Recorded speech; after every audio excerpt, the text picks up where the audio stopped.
Welcome back, everybody, to the Young Women's Leadership Summit here in Dallas, Texas, Grapevine more specifically. So for those of you who aren't familiar with the Rebel, it's a great news organization. Our neighbors to the north, Juan Mendoza, we appreciate you joining us. He is with the Rebel.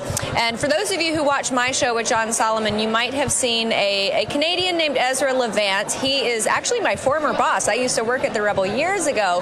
But Ezra and the Rebel, a lot of you guys at the Rebel, were very closely following the trucker convoy in Canada, and the Rebel continues to do really great work, and they are one of the very few reputable conservative outlets in Canada. And then we also have Thomas Cooper, who is an independent journalist.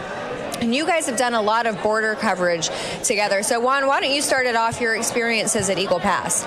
So, yeah, we were seeing that Eagle Pass was seeing a recent big increase of migrants crossing in illegally through the Rio Grande there. Yeah. And we went in to try to get more information about what was going on there. I mean, we've been seeing increased amounts of crossings throughout the whole southern border since the Biden administration took office. But we were on the ground there talking to migrants that were starting to cross there, and a lot of them, they were waiting for Title 42 to be repealed, which had been announced when we were on the ground that it was going to be repealed until it got stopped by a federal judge. Yeah. Now, one thing that we were seeing as well with the migrants there, and we were talking with the deputy constable there in Maverick County, Frank Bells, is that a lot of people are concerned too that now with Title 8 being used by people to claim manifestation of credible fear, that will cause an increased amounts of crossings into Eagle Pass. And the big concern there is that that Rio Grande, like the current is very deadly. The people have been drowning there, and it's a very dangerous river to cross. And we would be at the site seeing all the people being apprehended, and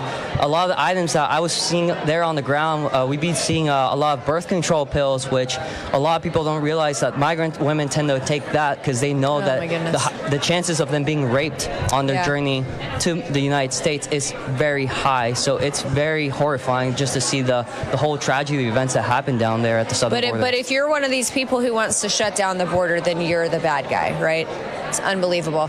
Thomas, talk to us about what you found at the border as far as, because I've spent some time at the border, and we know that polls have shown that roughly 76% of Hispanic immigrants in the United States support a closed border. Definitely. When you guys are down there, especially in the Rio Grande Valley and places like that, where it's a very large majority Hispanic communities, is that what you're finding on the ground?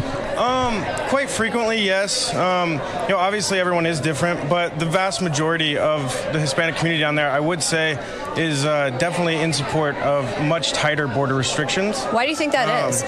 Well, it's a really good question. Again, there could be a lot of things. I like to think that some of the ones that did do it legally don't preferably want to see illegal immigrants skipping running around. The line. Exactly. Immigration is a very long process. It is a very arduous process. Oh, I know. My husband's done it. Yeah. Yeah, he came from Canada the legal way. So when you do, I guess, go through the whole legal immigration process, it is a huge accomplishment almost. Yeah, absolutely. So, I think that also has a lot to do with it. And a lot of those Hispanic communities on the border, like they're the first line of defense as far as crime. So like we saw with Uvalde, which you guys were covering, and I actually saw some of your videos and your coverage at Uvalde, and it was fantastic. So thank you for that. But talk to us about your experience there in Uvalde. That must have been a really, really hard event to cover. Yeah, it was really hard to cover there because, we were seeing the families that were being impacted just by the people that they lost there. Yeah. We were on the ground shortly after the shooting happened, and we were talking with people that were outside the school just telling us what they were seeing. That we talked with a guy that was saying that he saw when the shooter crashed his vehicle and two people from the funeral home across the school went to check it out, and the shooter started engaging them, and they went for cover. And, people were terrified about what was going on.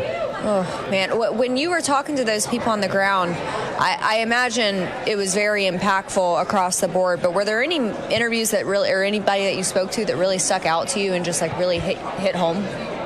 Well, for me, what hit me most was just seeing the people that were affected when I went to the vigil, and just seeing people that were just going to the crosses, and just talking with parents that they're like, I knew my kid there, and I wish that I could bring them back, but oh my goodness, it's I mean, awful turns of events there.